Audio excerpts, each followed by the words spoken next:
Summer's officially here, and the bikini sale at shackshop.us is happening right now.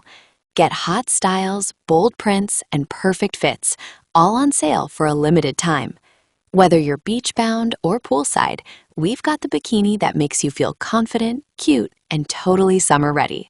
So don't wait. Head to shackshop.us and shop the sale before it ends. That's shackshop.us, your new favorite bikini spot. Life behind bars for Trump would-be assassin. Courtroom chaos, deranged writings, and the shot that nearly changed America. A man federal prosecutors described as obsessed, dangerous, and utterly unrepentant will never walk free again. Ryan Routh, the gun-toting loner who stalked Donald Trump at a Florida golf course during the white-hot chaos of the 2024 presidential campaign, was sentenced Wednesday to life in prison plus 7 additional years, closing one of the most chilling political crime cases in modern U.S. history. The punishment was delivered in a Fort Pierce federal courtroom already infamous for scenes of disorder, rage, and near violence, the same courtroom where Routh once erupted after his conviction and tried to stab himself in front of jurors. This time, there was no spectacle, no theatrics, no second chances. Just a judge, a gavel, and a sentence that ensures Ryan Routh will die in a federal prison cell. A dark figure in the shrubs. According to prosecutors, the assassination attempt was not a moment of madness. It was the result of weeks of planning, fixation, and escalation. On September 15, 2024, as Donald Trump played a round of golf at his West Palm Beach country club, Routh lay hidden in dense shrubbery just beyond the fairway. Armed with a rifle, the convicted felon waited. Trump was never supposed to see him. A Secret Service agent did. Testifying at trial, the agent said he spotted an armed figure partially concealed by bushes before Trump came into view. When the agent confronted the threat, Routh allegedly swung his rifle toward the agent. The response was immediate. Gunfire erupted. Routh dropped the weapon and bolted. He never fired a shot, but prosecutors made clear that the only reason Trump is alive is because Routh was detected seconds too early. An inch mattered, one law enforcement source later said. Timing mattered, and luck mattered. Life is the only just sentence. Federal sentencing guidelines left little room for mercy, and prosecutors wanted none. In blistering court filings, the government argued that Routh's actions amounted to an attempted political assassination that could have plunged the nation into chaos. The defendant remains unrepentant, prosecutors wrote. He has never apologized. He has never accepted responsibility. His conduct demonstrates a near-total disregard for law, life, and democratic order. They demanded life without parole. Judge Aileen Cannon agreed.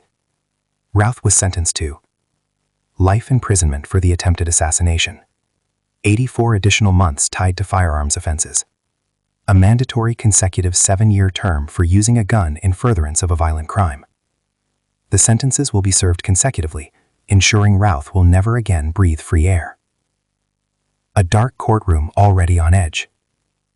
The Fort Pierce courtroom has seen its share of drama, but few cases matched the volatility of Ryan Routh. After jurors convicted him on every count, Routh spiraled. In a moment that stunned the gallery, he attempted to harm himself inside the courtroom, triggering panic and a security lockdown. The outburst was only the most visible sign of a defendant prosecutors described as unstable, defiant, and increasingly erratic.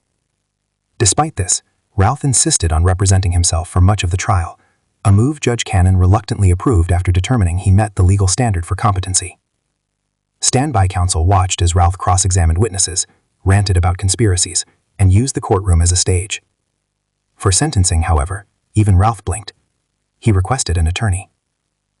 Judge Cannon loses patience. When Routh submitted a written motion asking for legal representation, it only deepened concerns about his mindset. In the filing, Routh proposed trading his life in a prison exchange for detainees held overseas, and even suggested that Trump could personally assault him to, quote, take out his frustrations. One line stood out.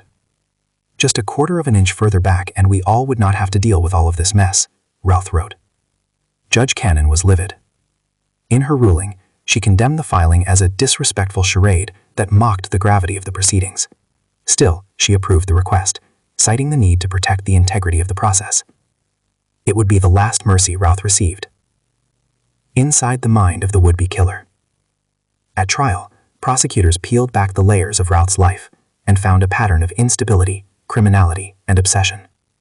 Court records revealed multiple prior felony convictions, including possession of stolen property, illegal firearm possession despite being barred under federal law, a sprawling online footprint filled with anti-Trump rhetoric, a self-published book in which he bizarrely urged Iran to assassinate Trump.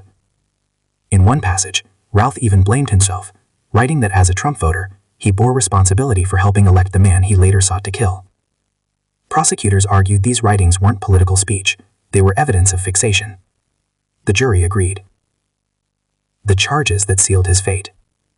Routh was convicted on a sweeping list of federal crimes, including attempting to assassinate a major presidential candidate, using a firearm in furtherance of a violent crime, assaulting a federal officer, possession of a firearm by a convicted felon, possession of a firearm with a defaced serial number. Each charge stacked time onto the next, building a sentence so heavy it collapsed any hope of release. Let him see freedom again, defense pleaded. Routh's court-appointed sentencing attorney, Martin L. Roth, made a last-ditch appeal for mercy. Routh was nearly 60, he argued.